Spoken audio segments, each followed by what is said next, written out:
En Afrique, deux chefs d'État sont morts en même temps. Les présidents du Rwanda et du Burundi se trouvaient dans le même avion quand il s'est écrasé. L'appareil aurait été abattu par qui, on ne sait pas encore. Les trois membres d'équipage français sont morts eux aussi.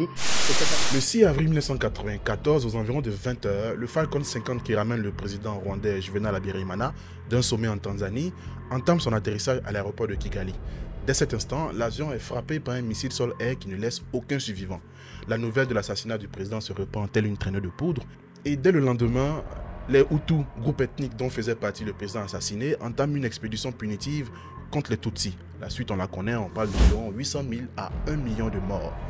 Le plus choquant dans cette histoire, c'est que pendant pratiquement 3 mois, les Tutsis ont été massacrés devant les yeux du monde, devant les organisations internationales. Bien évidemment, la vidéo peut s'arrêter là parce que concernant le génocide du Rwanda, les histoires sont résumées de cette façon, tant par la complexité de l'histoire que par les non-dits qui planent autour de ce génocide. Étant donné que j'accorde une importance à l'aspect pédagogique de mes vidéos, je vous propose une approche assez spéciale.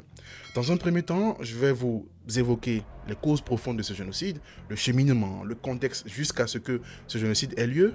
Et dans un second temps, on va se poser, prendre du recul et se poser des questions factuelles auxquelles on n'aura pas forcément de réponse, mais des questions qui pourront nous permettre de voir que ce génocide n'est pas aussi simple qu'on a voulu nous le faire croire. Je veux vraiment qu'au sortir de cette vidéo, on ait vraiment pris le recul de comprendre et qu'on ait surtout tiré des enseignements de cette vidéo. L'histoire du génocide du Rwanda, c'est maintenant. Alors, avant de commencer la vidéo, je tiens vraiment à faire un petit disclaimer, c'est très important parce que on aborde un sujet très sensible. Il faut savoir que parler du génocide du Rwanda, c'est parler d'un sujet sur lequel les plaies ne sont pas forcément encore cicatrisées, certaines plaies sont encore très fraîches. Donc il faut prendre les choses avec beaucoup de précautions. Il peut arriver que dans une vidéo ou dans mes vidéos, que je me trompe sur une date, que je me trompe sur une année, que je me trompe même peut-être dans la prononciation, ça peut arriver. Raison pour laquelle j'ai arrêté de vouloir produire beaucoup de vidéos et j'ai arrêté de produire des vidéos quand je suis fatigué. Mais le plus important, c'est que, sorti de ma vidéo, j'aille me coucher en ayant le sentiment d'avoir été neutre. Vraiment, c'est très important.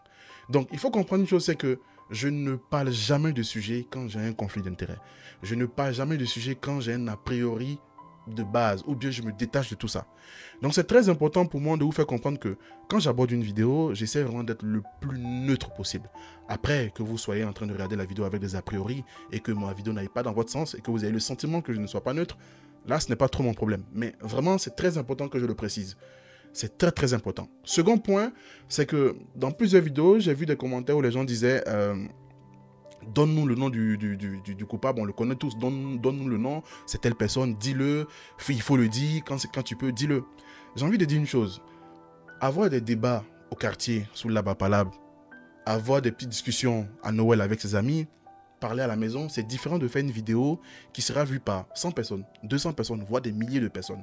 J'ai une responsabilité, je ne dois pas être un propagandiste qui va venir inventer des histoires. À chaque fois que je dis telle personne a fait telle chose, c'est que c'est avéré, c'est entériné, c'est acté. Il y a des vidéos qui le prouvent, il y a des procès qui le prouvent, il y a des documents qui le prouvent. Je ne vais pas m'amuser à faire de mes certitudes une vérité absolue. Je ne vais pas m'amuser à dire les choses pour plaire à mes abonnés. J'essaie vraiment d'être le plus pertinent et d'être le plus mesuré dans mes propos. On peut avoir tous la certitude qu'une personne a fait une chose, mais si on n'a pas les preuves, on ne s'amuse pas à donner son nom dans une vidéo qui sera vue par 1000 personnes. En plus, les répercussions peuvent être assez compliquées. Ceci étant dit, commençons la vidéo. Pour comprendre l'histoire du génocide du Rwanda, il faut s'intéresser à l'histoire même du Rwanda. Et pour ce faire, il faut reculer jusqu'à la période précoloniale. Mais le plus important ici, c'est qu'il faut comprendre que la période précoloniale, pour la comprendre, pour l'appréhender, il faudrait s'appuyer sur des études anthropologiques fondées, prouvées et surtout neutres. Or, moi, je me suis retrouvé dans une impasse dans la mesure où j'ai lu environ entre 4 et 5 thèses, mémoires, articles d'anthropologues de renom français, belge et même rwandais. De l'autre côté, je trouvais d'autres thèses. C'était comme les gens se renvoyaient la baballe. Et je me suis pris la tête sur l'aspect anthropologique. Je me suis dit, je ne vais pas forcément aller dans ce sens. Donc, j'ai fait un melting pot de tout ça. Et il y a des éléments sur lesquels tout le monde est d'accord, que j'estime être importants pour la vidéo, dont je vais parler. Il faut savoir qu'au Rwanda, démographiquement, la population est composée de la façon suivante. 1% de Twa, un groupe ethnique très minoritaire dont on parle très peu, 14% de Tutsis qui restent minoritaires et 85% de Hutus. Le Rwanda, à l'instar de nombreux pays africains, fonctionnait sous forme de monarchie avant l'arrivée des colons. Ça fonctionnait comme ça vraiment. Donc il y avait un roi et il y avait d'autres personnes qui étaient en dessous. Mais ce qu'il faut comprendre, c'est que certes, la majorité de la population était Hutu, mais à cette époque, l'ethnicité n'était pas forcément la problématique majeure. Le point culminant, vraiment, il faut nuancer, le point le plus important, c'était vraiment le lignage, les clans. Les familles puissantes, un peu par exemple, comme je prends un exemple tout bête, vous allez au Mali, vous retrouverez des Traoré qui sont des forgerons, des Kone qui sont des chasseurs, des Sundiata qui sont des rois, j'invente des choses, mais c'est vraiment ça. Et dans le cas du Rwanda, il y avait une famille qui avait réussi depuis des siècles, un clan qui avait réussi depuis des siècles à s'accaparer du pouvoir. Et ce clan-là faisait partie du groupe ethnique Tutsi. Donc ils avaient tout le pouvoir, cependant dans le fonctionnement classique, il y avait quand même des chefs Hutus, il y avait des sous-chefs Hutus. Les Hutus n'avaient pas forcément le pouvoir suprême, mais ils avaient leur mot à dire. C'est vraiment comme ça que ça fonctionnait. Bien évidemment, quand on parle de monarchie, il y a forcément probablement des abus de pouvoir, des frustrations, des crispations. Tout ça, on ne peut pas les nier, ça existait, clairement. Mais on est bien loin des tensions ethniques qui prévalaient au moment du génocide. Sauf qu'au soir de la conférence de Berlin en 1885, l'Allemagne se voit attribuer le Rwanda. Donc ils arrivent en Afrique pour récupérer ce qui leur est dû. Et quand ils arrivent, le Rwanda, à cette époque, a un roi. Les rois étaient appelés les Mwami. Le Mwami Musinga, qui était le roi de l'époque. Il y a une certaine coopération qui se passe entre lui et l'Allemagne. Donc il y a plutôt une bonne coopération, j'ai envie de dire. Les Allemands font leur temps. Et après, par la suite, ce sont les Belges qui prennent le relais. Et dès l'arrivée des Belges, l'histoire va prendre une tournure beaucoup plus sadique, beaucoup plus machiavélique. Je m'explique. Les Belges, dès leur arrivée, ont créé des acquaintances avec le roi Musinga. Mwami Musinga, il n'y a pas de problème. Sauf que les Belges, dès qu'ils sont arrivés, ont créé une distinction bien claire entre les Hutus et les Tutsis. Ils ont fait des études, des analyses fallacieuses, au sorti desquelles ils ont estimé que les Tutsis étaient les plus intelligents, étaient les plus beaux, étaient issus des amites des peuples blancs, aristocrates qui auraient vécu en Égypte et sont eux qui sont venus au Rwanda, ils ont construit le pays. Et par conséquent, les Hutus seraient pas intelligents, seraient pas beaux, seraient arriérés. Voilà un peu le contexte qu'ils ont instauré dans le pays. Vraiment, ce sont des idées vraiment sombres, diaboliques qu'ils ont instaurées dans le pays. Mais ils sont venus aussi avec l'Église catholique. Avant de m'avancer dans la vidéo, j'ai envie de préciser que la critique n'est pas faite vis-à-vis de l'Église catholique ou d'une quelconque religion. Je ne m'amuse pas à critiquer les religions parce que je n'ai aucune notion en théologie. Mais ce que je critique ici, c'est l'utilisation qui est faite de la religion. Parce que quand les Belges sont arrivés, ils ont essayé de convaincre le roi Mwami Musinga d'adhérer à la chrétienté. Il était très méfiant, il n'a pas accepté. Cependant, il n'était pas opposé au fait que ses enfants et ses sujets aillent à l'église. C'est ainsi que les Belges ont commencé à prendre des âmes, on va dire, pour parler de façon religieuse, à avoir des personnes qui allaient venir avec eux, apprendre la parole sainte et tout ça. Et arrivé à ce moment, les Belges ont également mis en place le système éducatif pour pouvoir éduquer les enfants d'un point de vue européen. Ce qui va se passer, c'est que les Belges, dans leurs écoles, vont accepter que les plus beaux, que les plus intelligents, que les plus supérieurs, on va dire, notamment les Tutsis. Les Hutus restent dans les champs, restent ceux qui restent loin de ça parce qu'ils ne sont pas aptes à le faire. Ce qui va se passer, c'est qu'il y aura bien évidemment quelques Hutus qui vont pouvoir passer entre les mailles du filet.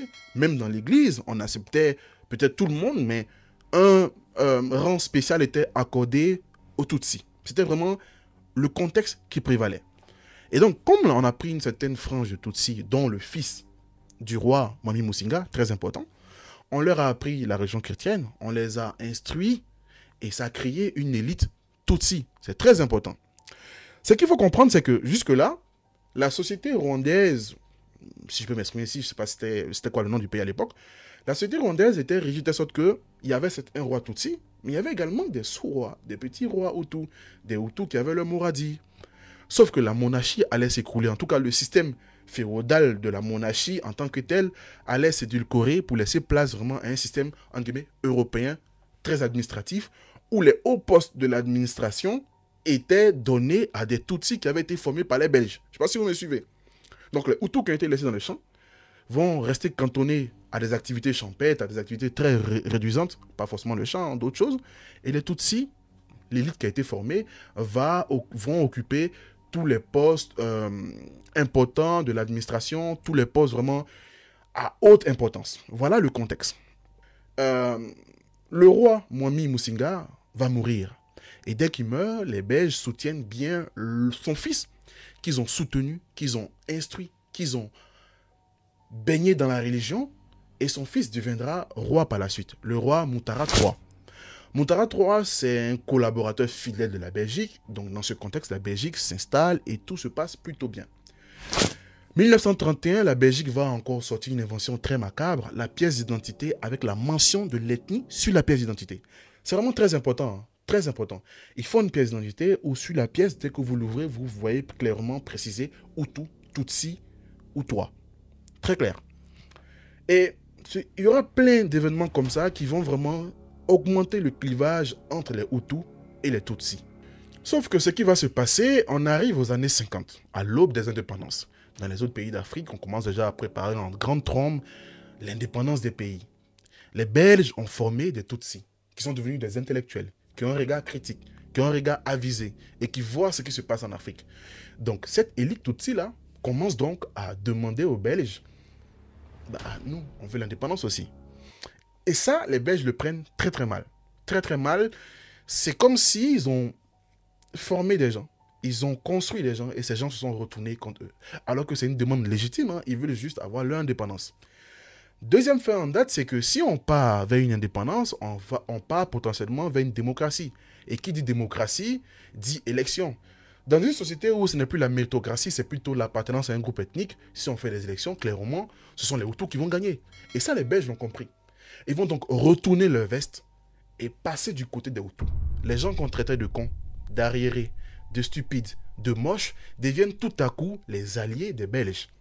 L'Église catholique qui a prôné la supériorité des Tutsis va connaître un renouveau. Donc il y a une nouvelle vague de prêtres qui arrive, dont un certain Monseigneur Perraudin. Je précise que pour moi, ce n'est pas un génocidaire, parce qu'il a été assimilé à tout ça.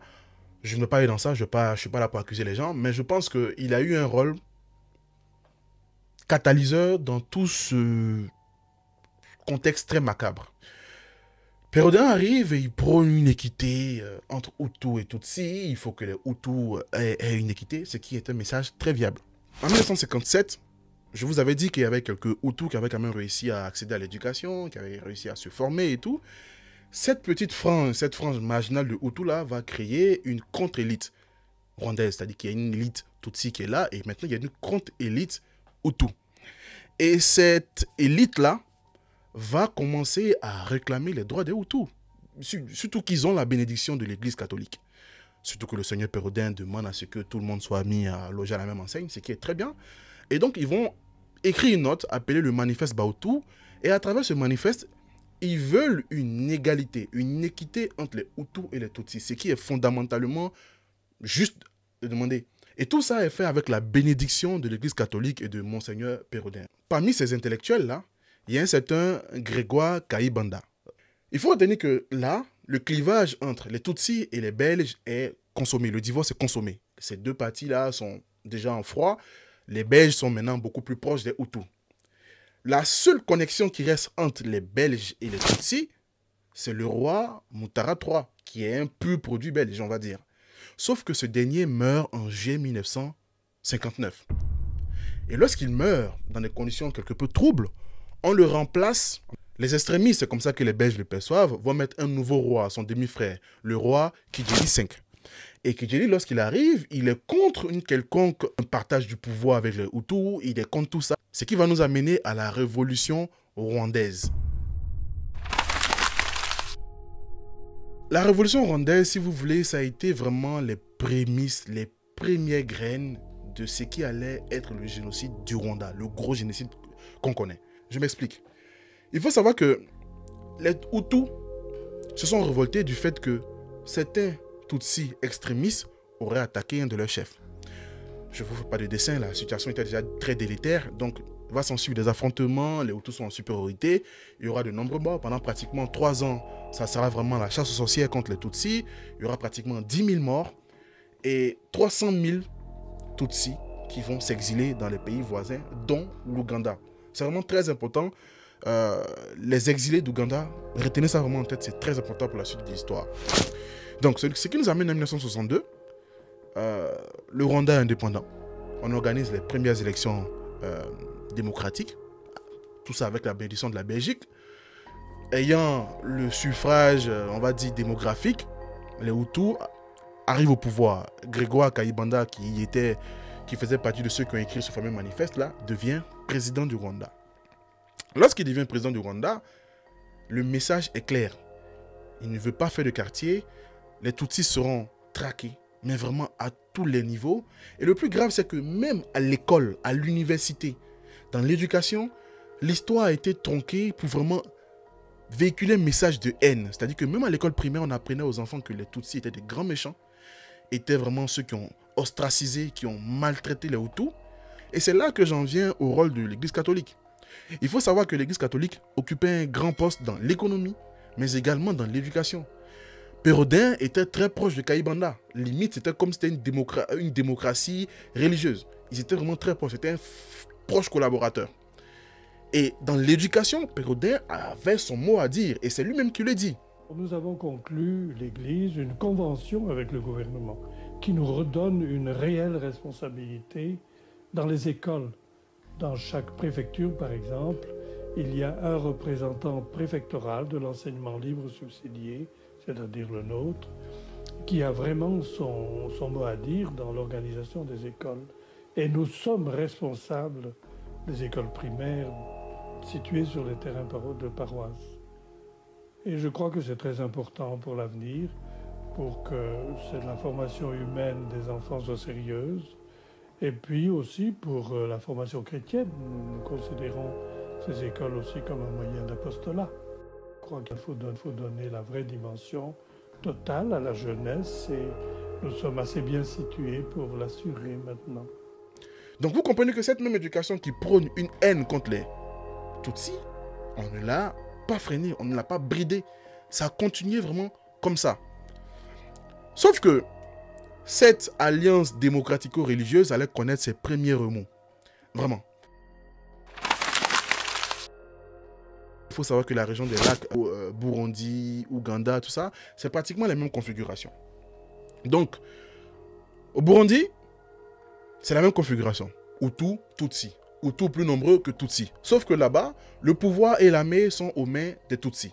Il va se passer donc un génocide là-bas. On parle d'environ 200 000 morts si je ne me trompe pas. Sauf que là-bas, le génocide est contre les Hutus. Donc, il y a des Hutus qui sont obligés de fuir leur pays pour venir s'exiler au Rwanda. Désolé les amis pour la gueule, je suis vraiment malade. Je tiens à faire une précision pour le cas du Burundi, même si ce n'est pas le sujet de la vidéo, mais le Burundi et le Rwanda sont intimement liés. Pour le génocide de 1972 qui a eu lieu au Burundi, il faut dire que le pays était dirigé par la minorité Tutsi. Donc certains Burundais, les Burundais se sont rebellés contre le pouvoir. Il y a eu un massacre, un génocide qui a fait environ 300 000 morts, dont la majorité des victimes étaient des Hutus. Cependant, il y a eu des morts de chaque côté. Je tiens vraiment à le préciser, ça peut paraître nuancé, mais c'est une petite précision qui a son importance. Voilà. Le problème, c'est que lorsqu'il y a un problème en externe, les Tutsis de l'intérieur du Rwanda prennent cher. En représailles, on va encore traquer les Tutsis. On va demander aux Tutsis de prouver, on va demander aux Rwandais de prouver avec des documents de peut-être d'avant la colonisation qui sont vraiment Hutus. Sinon, s'ils sont Tutsis, ils sont emprisonnés ou chassés du pays ou dans le pire des cas, assassinés. Mais le problème fondamental, c'est que Kayibanda pouvait enivrer ses foules, pouvait les émoustiller en annonçant vraiment des mesures draconiennes contre les Tutsis. Mais dans le fond, est-ce qu'il était un bon président? C'est ça la vraie question. Parce que le pays connaissait des problèmes économiques. Le pays, les Hutus se sont rendus compte que le président était vraiment un fervent partisan du népotisme. Donc tous les Hutus du centre étaient favorisés dans l'administration. Ils avaient tous les bons postes. Et les autres Hutus étaient limite. Voilà. Donc, au sein de la population, il a commencé à avoir un ressentiment. Certes, il a favorisé la chasse des Tutsis. Pendant un moment, ça a pu cacher avec un nuage de fumée toutes ces incompétences. Mais arrivé à un certain moment, le peuple en avait marre. Parce que économiquement, ça ne suivait pas. Il y avait plein de tares, plein de problèmes dans la société. Et donc, c'est ce qui nous amène en 1973. En 1973, Grégoire Kayibanda est victime d'un coup d'État de la part d'un homme, le général Juvenal Abiyarimana. Il faut savoir que Juvenal Abiyarimana n'est pas n'importe qui. Juvenal Abiyarimana était le ministre de la Défense de Grégoire Kayibanda. Cela vous dit à quel point le gars était impopulaire, parce que quand Juvenal effectue son coup d'État, qu'il arrive au pouvoir, il est accueilli par une liesse populaire. Le peuple l'accueille vraiment avec beaucoup de chaleur humaine. Tout le monde est content. Voilà le contexte. Donc, M. Juvenal Abiyarimana devient président du Rwanda. Et je ne vous cache pas que l'arrivée de Juvenal Abiyarimana au pouvoir était vraiment très prometteur. Dès qu'il arrive, il part un peu aux antipodes de son prédécesseur parce qu'il annonce plutôt, on va dire, une certaine clémence vis-à-vis des Tutsis. Donc même les Tutsis sont contents parce qu'on a enfin quelqu'un qui est beaucoup moins, on va dire, rigide et beaucoup moins enclin à nous faire vivre toutes les terreurs qui puissent exister sur Terre. Donc vraiment, c'est le gars qui est arrivé avec beaucoup de bons indicateurs. D'autant plus que les premières années qu'il a passé au pouvoir, on va dire, se passent plutôt bien. Le réseau routier se développe, les expatriés viennent beaucoup au pays, il a créé beaucoup d'acquaintances avec François Mitterrand qui le soutient, donc il reçoit beaucoup d'aide. Le pays, voilà, économiquement, les choses bougent. Mais en réalité, il ne s'est pas départi de certaines tares qu'avait son prédécesseur, notamment le népotisme. Il va mettre sur tous les postes importants du pays ses proches. Ses proches Hutus, qu'on appelle les Akazu. Les Akazu, si vous voulez, sont des proches de Abiyarimana qui dirigent le pays, vraiment. Sa femme, ses neveux, ses cousins, ils ont vraiment la même mise sur tout ce qui est important dans le pays. Et ça, le peuple le vit très mal parce que, encore une fois, les Hutus sont dans tout le pays. Donc, au sein même des Hutus, il y a encore des petits clivages. Donc, lui, il arrive et il continue à perpétrer ce pourquoi on a enlevé du pouvoir Grégoire. Donc, il continue à faire ça. Mais je vous ai dit toujours ici dans mes vidéos qu'un président peut avoir beaucoup de limites, peut avoir beaucoup d'insuffisances. Mais quand la machine économique marche, le peuple peut taper l'œil dessus, comme on dit chez nous en Afrique. Mais le problème ici, c'est que à la fin des années 80, il y a une crise économique sévère qui va taper le pays. Le coût des matières premières va chuter, alors que le Rwanda vit de ses exportations de thé et de café. Le coût de ces matières premières chute drastiquement et le pays commence à broyer du noir. On commence à découvrir dans les contrées lointaines du Rwanda qu'il y a des familles qui vivent la famine. Et ça, c'est vraiment problématique. Et nous sommes vraiment à l'aube des années 90, début 1990. Et je vous avais dit au début de la vidéo, en tout cas un peu plus tôt, qu'il y avait une partie des Tutsis qui s'étaient réfugiés en Ouganda, environ 300 000, 30 ans plus tôt. Ces derniers ont eu des enfants. Ces enfants ont été bercés avec des douces paroles leur faisant comprendre que le pouvoir leur était dû et qu'on les avait chassés de leur pays et qu'il fallait qu'ils reviennent un jour récupérer ce qui leur était dû. Ces enfants ont grandi avec ces belles paroles tout le temps. Et on est arrivé en 1990. Ils se sont réunis. Ils ont créé un mouvement appelé le FPA, le Front Patriotique Rwandais, qui vient avec des promesses qui sont vraiment les réponses aux attentes du peuple. Parce qu'eux, ils promettent de mettre fin à la corruption, au népotisme, à toutes ces tares sociales-là. Mais surtout, ils viennent avec l'envie d'opérer le retour des Tutsis. Mais le point important dans l'histoire du FPS, c'est que le FPS n'est pas seulement un mouvement normal, c'est un mouvement armé, mais vraiment très bien armé. Donc ils vont effectuer des attaques aux frontières, au nord du Rwanda. Et jusqu'à un certain moment, ils vont commencer à prendre des positions au sein du pays. Je vous ai dit qu'Abiyarimana était proche de Mitterrand. Donc il fait appel à Mitterrand pour l'aider. Mitterrand va lui donner le soutien tactique, les armes, les entraînements qu'il faut. Mais le FPS, c'est du sérieux. Donc le FPS gagne du terrain. Et donc, Abiyarimana se sent menacé. Il sent que ses heures sont comptées. Ce qui va se passer, c'est qu'il va effectuer un joli coup de maître. C'est qu'avec la France, ils vont négocier un cessez-le-feu. Mais il faut comprendre que même avant de négocier ce cessez-le-feu, Abiyarimana a trahi son peuple sur plein de points. Népotisme, corruption, les Akazu vraiment faisaient la pluie et le beau temps dans le pays. Les Tutsis à qui on avait promis une certaine souplesse se retrouvent face à de nombreuses limites, de nombreux freins dans la société. À titre d'exemple, dans la société rwandaise, il y avait des quotas. Quand une boîte veut embaucher quelqu'un, boîte privée ou publique, elle doit embaucher 1% de toi, 14% de Tutsi et 85% de Hutu. Que vous soyez compétent ou pas, si les quotas sont atteints, vous n'êtes pas embauché. Plein de mesures comme ça qui continuent à perpétrer cette discrimination vis-à-vis des Tutsis. Donc vous voyez que l'histoire ici, ce n'est pas de dire qu'un peuple a raison et qu'un peuple a tort. Non, l'histoire est de dire que les deux peuples ont leur tort et qu'on aurait pu éviter tout ça. D'autant plus que le Rwanda a une particularité, c'est que tous ces groupes ethniques-là parlent la même langue. C'est pas comme dans des pays où tu as un côté qui est musulman, tu as un côté qui est chrétien, tu as un côté qui parle bambara, tu as un côté qui parle tant, tu as un côté qui parle lingala. Non, ils parlent tous la même langue.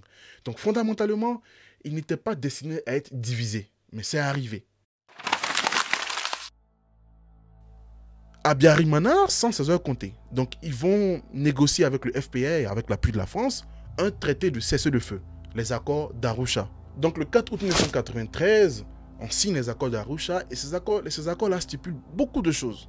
Ces accords stipulent notamment le fait que le gouvernement soit partagé entre le FPR et les troupes loyalistes rwandaises, on va dire. Ces accords stipulent également le retour des Tutsis. Ce qu'il faut comprendre, c'est là que je demande toute votre concentration, c'est que ces accords n'ont pas fait d'heureux à plein de niveaux. Déjà, au niveau des Hutus, il y a des Hutus extrémistes qui ne voulaient absolument plus entendre parler de Tutsis dans le gouvernement ou dans la société. Donc, ces accords ont été très mal perçus. Donc, Habyarimana s'est fait des ennemis au sein même de son camp. Ça, c'est le premier point. C'est vraiment très important que vous compreniez ça. Le second point, c'est que Habyarimana a signé ces accords. Le FPR est rentré au pays sous les applaudissements des Tutsis qui sont là, mais sauf que il les a fait tourner en rond. Ce fameux gouvernement de partage n'a jamais existé. Il les a fait tourner en rond pendant longtemps.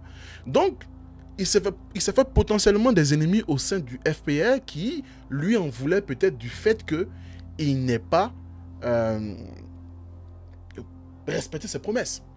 Donc, Habyarimana s'est fait potentiellement des ennemis dans les deux camps. Dans son camp et dans le camp du FPR. C'est très important que vous compreniez ça. Donc, il y aura beaucoup de tractations sur l'application de ces accords. Tout ça, ce qui nous amène à un accord, à un sommet qu'il allait effectuer en Tanzanie. Et au retour de ce sommet, au moment d'atterrir, son avion est touché par un missile sol-air. Habyarimana est assassiné, mais pas le seul. Habyarimana est assassiné avec le président burundais de l'époque. Très important. D'autant plus que, quelques années auparavant, le premier président burundais Hutu qui était au pouvoir a été assassiné. Ça a engendré encore des répercussions internes parce que les Hutus se sont dit, vous voyez dans le pays voisin, à chaque fois qu'on fait confiance aux Tutsis, ils font ça. Donc les Tutsis qui sont à l'intérieur, on les a encore matraqués. Donc à chaque fois qu'il y a un événement négatif dehors, en tout cas, Tutsis Hutus, les Tutsis de l'intérieur prenaient cher. Et donc, de retour de ce sommet-là, Habyarimana, son avion est touché par un missile. Il meurt avec le président burundais et l'équipage français. Dès le lendemain, je dis bien dès le lendemain, c'est très important. Dès le lendemain, les Hutus ont pris machettes, armes à feu, tout ce que vous pouvez imaginer, et ils ont massacré pendant 3 mois. Je dis bien 3 mois, ce n'est pas un jour. Si c'était un jour, on aurait dit ils ont été surpris. Non, pendant 3 mois, ils ont massacré les populations locales, les populations Tutsis. Ce qu'il faut comprendre, c'est que Habyarimana, avant même de mourir, il a été le témoin, ou il a favorisé en tout cas, cette radicalisation des Hutus. Il y avait une milice appelée les Interamwe, ce sont des Hutus qui sont des milices qu'on a armées pour pouvoir agir en temps voulu. Il y a également la tristement célèbre radio des 1000 collines qui avait déjà commencé à lancer des messages très incendiaires, incitant les Hutus à traquer les Tutsis, bien avant même son attentat. Donc, tout ça peut nous diriger dans plusieurs hypothèses dans le cadre de son assassinat. Parce que là, normalement, je peux arrêter la vidéo, je peux vous dire, vous vouliez savoir l'histoire du génocide du Rwanda, je vous ai expliqué l'histoire depuis la précolonisation, la colonisation, le contexte politique et le Rwanda, et le génocide. Mais c'est là maintenant que commence la seconde partie de notre vidéo. Il faut qu'on se pose des questions factuelles. La première question, c'est que qui a assassiné le président Abiyarimana? Parce que jusqu'à preuve du contraire, c'est vrai qu'il y avait des tensions, il y avait tout ce qu'on voulait. Objectivement, je pense que même si on n'avait pas assassiné, le génocide allait avoir lieu parce que les gars étaient préparés depuis longtemps. Mais ça a été l'élément déclencheur. Donc, les coupables du génocide rwandais, même jusqu'à présent, nombreux d'entre eux ont été jugés et condamnés à des peines de prison. Certains sont en Occident ici, ils ne sont pas jugés. Mais si on veut vraiment juger tout le monde, il faut qu'on juge vraiment tous les protagonistes. Qui a assassiné le président? Ça, c'est la première question. La seconde question, c'est comment ce génocide a pu avoir lieu, surtout que pendant cette période, il y avait un embargo de l'ONU en termes d'armement. Comment ça s'est fait que pendant 3 mois, les Hutus ont massacré les Tutsis aux yeux des organismes internationaux, sachant que quand le génocide a commencé, l'ONU a réduit son effectif au sein du Rwanda. Est-ce que vous comprenez un peu? Vous êtes une institution qui est censée vraiment veiller au bien-être des populations, vous arrivez, et dès qu'il y a un massacre, vous réduisez votre effectif. Ce sont les deux questions qu'on va vraiment étudier clairement dans cette deuxième partie. Alors, la première question, on va s'intéresser d'abord à l'assassinat d'Abiyarimana. On ne sait toujours pas qui a assassiné Abiyarimana. Il y a 2 hypothèses. C'est pour ça que je vous disais, soyez concentrés. Je vous avais dit qu'il s'est fait des ennemis au sein même de son camp, potentiellement, et il s'est fait des ennemis au sein des FPR, potentiellement. Donc, les 2 thèses qui s'opposent ici, c'est qu'il y a un camp, il y a une thèse qui dit que ce sont les extrémistes Hutus qui auraient assassiné Abiyarimana pour pouvoir enfin accomplir leur sale besogne. Il y a une autre thèse qui dit que c'est le FPR qui aurait assassiné Abiyarimana. Pour la première thèse, en toute sincérité, j'ai lu beaucoup de choses, mais je n'ai pas eu beaucoup d'éléments, à part des spéculations. Cependant, en 2015, Mediapart a sorti un extrait d'un document de la DGSE, c'est l'équivalent de la CIA, hein, si vous voulez, qui stipulait clairement que des colonels Hutus auraient commandité l'assassinat d'Abiyarimana. Pour cette thèse, tous les éléments que j'ai pu avoir. Lors du procès, on reviendra à ça, lors du procès, cette thèse a été évoquée, mais ni plus ni moins. Vraiment, c'est pas que je suis en train d'essayer de contrebalancer, mais vraiment, j'ai essayé vraiment de chercher, est-ce qu'il y avait des éléments, d'autres éléments corroborants. J'ai rien trouvé, vraiment. Mais cette thèse tient la route. Parce qu'il y a eu plein d'éléments qui sont allés dans ce sens, mais ces éléments-là reviennent toujours à ce fameux document de la DGSE. D'autant plus que, il faut savoir que Paul Kagame, président actuel du Rwanda, qui était à la tête du FPR, ça j'ai oublié de le dire, c'est lui qui était à la tête du FPR, a longtemps dit que non, c'est vraiment, c'est pas une œuvre du FPR, c'est une œuvre des Hutus extrémistes. Le plus troublant dans tout ça, c'est que la DGSE elle-même dit que les commanditaires de cet attentat sont des dignitaires Hutus, mais pendant ce temps, la France accusait M. Paul Kagame d'avoir perpétré cet attentat. Vous voyez un peu comment c'est trouble tout ça. Ça, c'est la première hypothèse.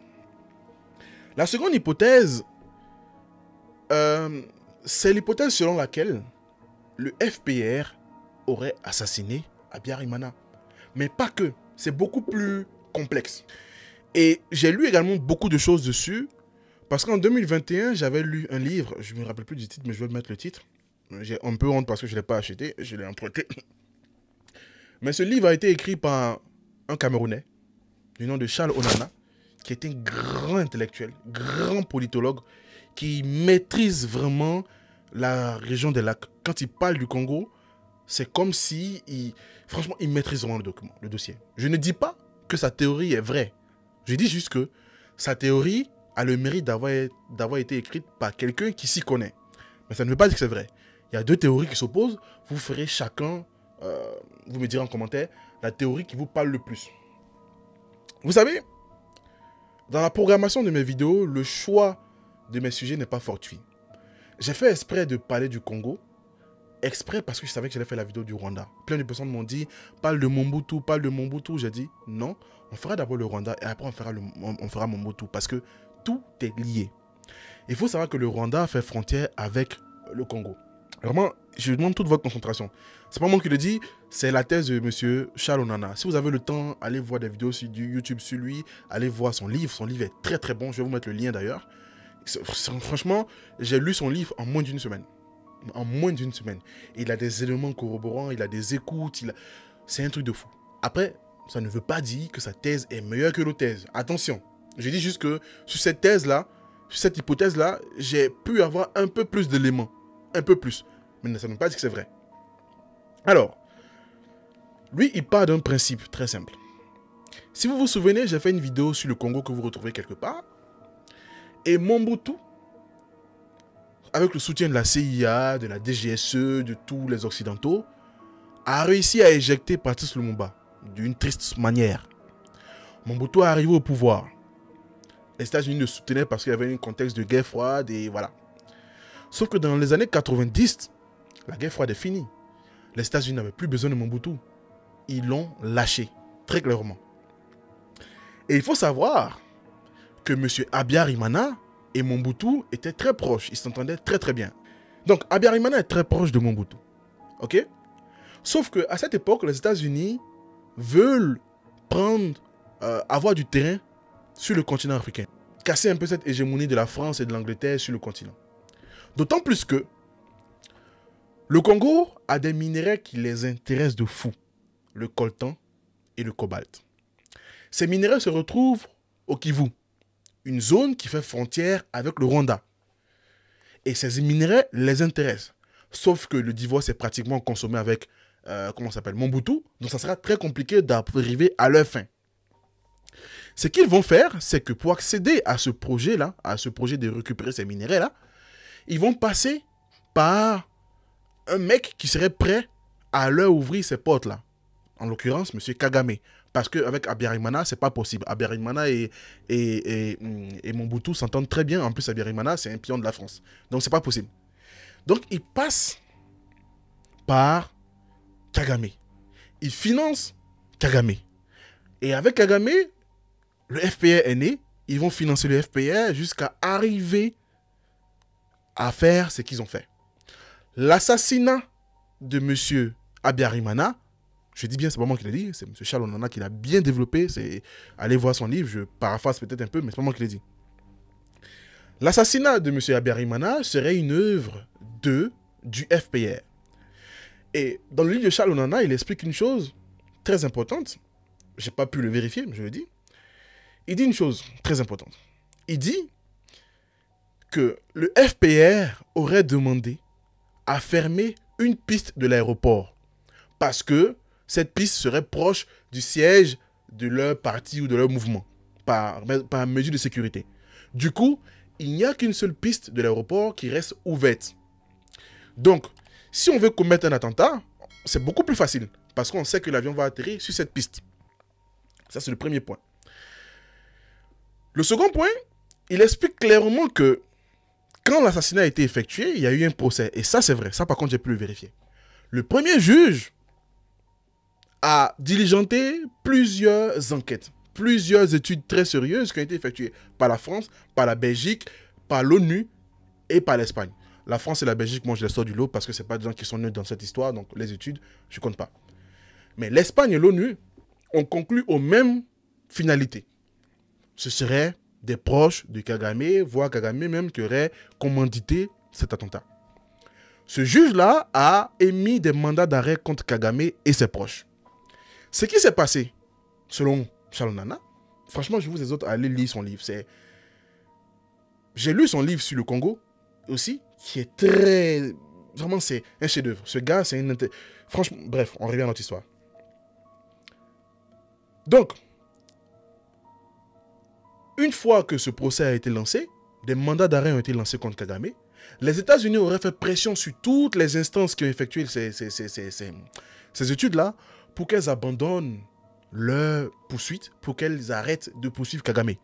En sachant que Kagame est un produit américain. Parce que quand le conflit a commencé, il était en formation aux États-Unis. Voilà, ça par contre j'ai vérifié, c'est vrai. Et donc, ce qui va se passer, c'est que quelques années plus tard, le procès est rouvert et le juge qui avait émis des mandats d'arrêt contre Kagame n'est plus en charge de l'affaire. il y a un nouveau juge. Et quand ce juge arrive, il conclut à un non-lieu. En droit, quand on dit non-lieu, ça veut dire qu'on ne sait pas. Il n'y a pas d'éléments probants pour pouvoir accuser quelqu'un. Donc l'histoire est morte. Voilà la thèse de M. Charles Onana.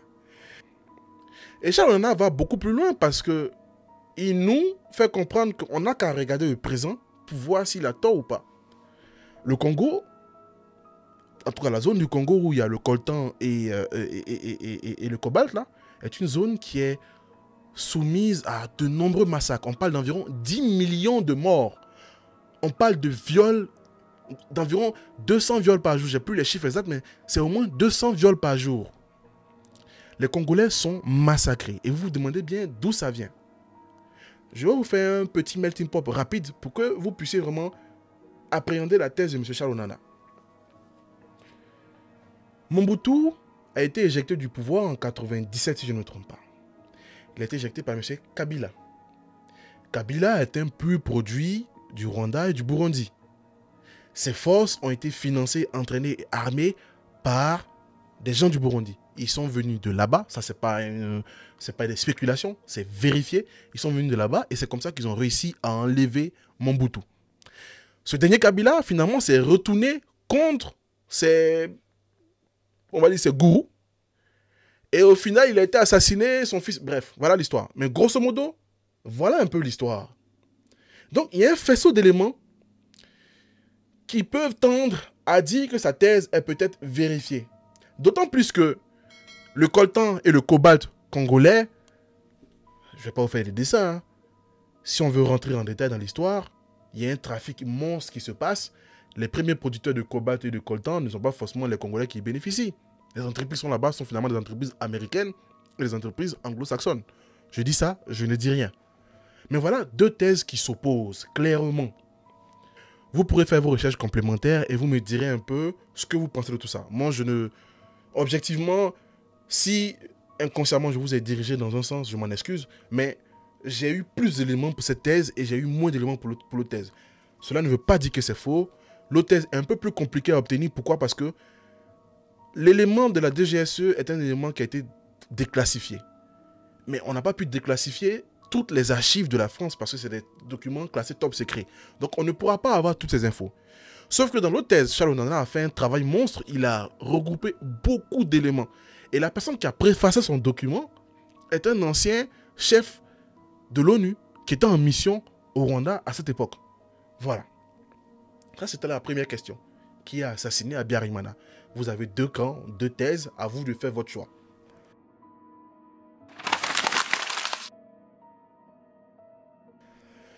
La seconde question, c'est le génocide du Rwanda. Comment, en même pas quelques heures, des gens arrivent à avoir des armes, arrivent à assassiner les gens d'une façon méthodique?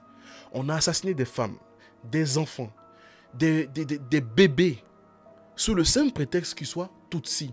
Figurez-vous qu'il y a des gens il y a des Hutus qui avaient épousé des Tutsis, on leur a demandé d'assassiner les femmes, ou ils seraient assassinés.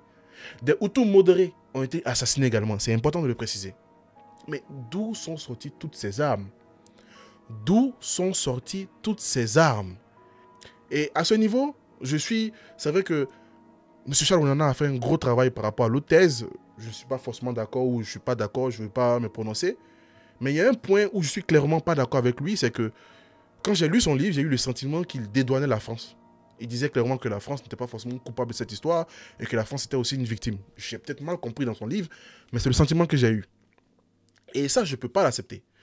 Parce que la France a joué un vrai rôle, mais un rôle très trouble dans cette histoire. Je m'explique. En 90, quand la France a commencé à armer M. Habyarimana, c'est vrai, on va dire que le FPA attaquait, mais en 93, ce n'était plus la même histoire.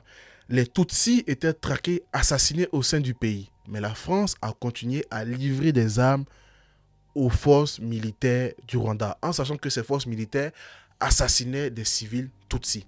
Ça, c'est un premier point très important. Et le plus troublant dans tout ça, c'est que quand on a demandé à la France de justifier tout ça, un des représentants de l'Élysée de l'époque a répondu ça.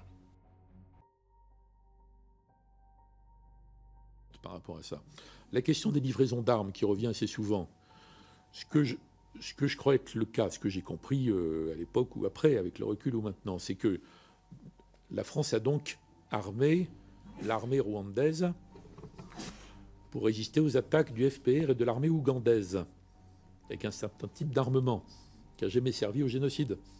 Donc ça a été armé dans ce but, en fait, à partir de 90 et après. Bon. Donc il y a eu des livraisons d'armes pour que l'armée rwandaise soit capable de tenir le choc. Parce que s'il n'y a pas d'armée capable de tenir le choc, vous pouvez oublier Arusha et tout le reste. Il n'y a plus les éléments, il n'y a plus le levier pour obtenir un compromis politique. Donc il est resté des relations d'armement. Et ce n'est pas la peine de découvrir sur un ton outragé qu'il y a eu des livraisons qui se sont poursuivies. C'est la suite de l'engagement d'avant. La France considérant que pour imposer une solution politique, il fallait bloquer l'offensive militaire. Ça n'a jamais été nié, ça. Donc ce n'est pas la peine de le découvrir, de le présenter comme étant une sorte de pratique abominable masquée. C'est dans le cadre de l'engagement, encore une fois, pour contrer les attaques. Ça n'a rien à voir avec le génocide. Et même les attaquants les plus violents contre la France n'ont jamais osé écrire ou raconter que le génocide lui-même, village après village, avait été fait avec des armes fournies par la France à l'armée rwandaise contre les attaques du FPR. Il faut distinguer les deux. Vous voyez un peu? C'est-à-dire qu'on accuse quelqu'un d'avoir livré des armes à des génocidaires et il vous répond que les livraisons avaient déjà, le contrat avait été déjà signé, les livraisons avaient été déjà entamées. Ça, c'est un point qui me choque au plus haut point. Deuxième fait troublant, c'est que à la suite du crash de l'avion de M. Habyarimana, les premières forces qui sont arrivées sur le terrain sont des militaires français. Et les boîtes noires de l'avion n'ont jamais été retrouvées. Ça, c'est assez troublant. Quand l'attentat est fini, le gouvernement d'intérim ou provisoire qui a été constitué a effectué ses premières réunions à l'ambassade de France. Sachant que ce gouvernement a été à l'origine du génocide. Très important. On a continué à leur donner des armes. Et un autre élément très troublant, c'est que 3 mois après avoir massacré, assassiné les Tutsis comme des chiens, la France, vu que l'ONU, voilà, ils sont cassés, la France a enfin décidé à agir à travers l'opération Turquoise. L'opération Turquoise, comme l'expliquait Nicolas Sarkozy à l'époque, c'était une opération humanitaire. C'est une opération humanitaire conduite dans un temps limité avec l'objectif de sauver tous ceux que nous pourrons sauver des massacres. Donc, humanitaire, on vient sauver les gens en danger. Sauf que de nombreux officiers français qui travaillaient à cette époque ont dit le contraire. Je vous laisse découvrir la vidéo. D'abord, nous avons essayé de remettre au pouvoir le gouvernement rwandais qui était juste l'organisateur du génocide. C'était difficile de ne pas le voir puisque les forces rwandaises s'en vantaient. Elles le disent, elles n'osaient pas le faire devant nous, mais elles ne s'en cachaient absolument pas. Quand nous avons enfin renoncé tard dans l'opération, nous avons protégé leur fuite. Et au passage, nous les avons laissés organiser l'exode de leur population. 100 000 morts supplémentaires. Et enfin, nous leur avons livré des armes dans des camps de réfugiés au Zaïre alors que nous étions sous mandat humanitaire. Les décideurs de l'époque, dont Hubert Védrine, n'ont jamais osé dire quelle était la politique de la France. Et c'est pour ça qu'ils se sont camouflés habilement sous une intervention humanitaire pour ne pas avoir à dire aux Français que l'opération menée en leur nom a consisté malheureusement à être complice des génocidaires des Tutsis au Rwanda qui a fait pratiquement 1 million de morts en 1994. Le dernier fait beaucoup plus probant et vraiment choquant, c'est qu'il y a une région du Rwanda qui s'appelle Bissau, je ne sais pas si je prononce bien, une région assez montagneuse. Les troupes françaises étaient en patrouille et elles ont découvert 2000 Rwandais qui étaient là, apeurés, menacés, qui se cachaient pour ne pas être assassinés. Naturellement, quand on est dans une opération humanitaire, on sécurise la zone. Enfin, je ne suis pas militaire, je ne vais pas me prétendre à tout ça, mais le bon sens militaire, en tout cas, je pense que c'est ça. Ce qui s'est passé, c'est que les militaires français ont reçu l'ordre d'aller effectuer une autre mission. Je vous laisse découvrir ce qu'ils sont allés faire. Bicécero est, à mon avis, un événement clé dans notre intervention au Rwanda. Parce que le 27, mes camarades des forces spéciales trouvent des rescapés dans les collines de Bicécero. Et là, au lieu de les aider, ils reçoivent l'ordre de les laisser. Parce que ça n'est pas leur mission d'aider les rescapés. Leur mission, c'est d'aller stopper les ennemis des génocidaires, le FPR. Donc vous voyez que dans ce génocide, l'histoire est, certes, l'histoire d'un peuple qui tue un autre peuple, mais c'est aussi l'histoire d'une ingérence malsaine dans la vie des Rwandais. Je ne dis pas que les Occidentaux sont coupables de ce génocide. Non, quand deux peuples d'une même nation s'entretuent, il n'y a personne d'autre qui est coupable, ce sont les deux peuples en place. Mais il faut comprendre que ce génocide a potentiellement été la conséquence d'un jeu politique malsain entre les grandes puissances pour une guerre géopolitique de territoire ou de je ne sais quoi. Parce qu'il faut savoir qu'il y a eu l'opération turquoise des Français, mais les Américains ont également créé leur opération qui s'appelait l'opération Support Hope. Et donc si je me rends compte que l'opération turquoise a été une opération d'appui pour les forces loyalistes rwandaises, je peux deviner ce que l'autre opération faisait pour le FPR. Donc, au lieu de sauver des civils qui mouraient, tu as des grandes puissances qui se sont amusées à effectuer des jeux d'échecs, des jeux de cartes, dans le pays des gens. C'est vraiment très, très grave. Je m'excuse d'avance si, peut-être par mon intonation, par mon ton, j'ai dû heurter un Rwandais qui va voir cette vidéo. Je m'excuse, j'essaie vraiment d'être le plus neutre possible. Et le but de ma vidéo n'est pas de dire les Hutus sont les méchants, les Tutsis sont les méchants. Pour moi, dans cette histoire, tous les deux côtés ont leur tort. Mais par contre, rien ne peut justifier le fait d'assassiner des gens par milliers jusqu'à atteindre 1 million. Rien, mais absolument rien pour moi. Ça, c'est le fait sur lequel je ne veux même pas faire de débat avec quelqu'un. C'est un génocide. Je ne veux même pas débattre de ça avec quelqu'un. Parce que dans cette crise, Mitterrand a fait sa sale besogne. Bill Clinton a fait sa sale besogne. 1 million de morts pour une guerre de pouvoir.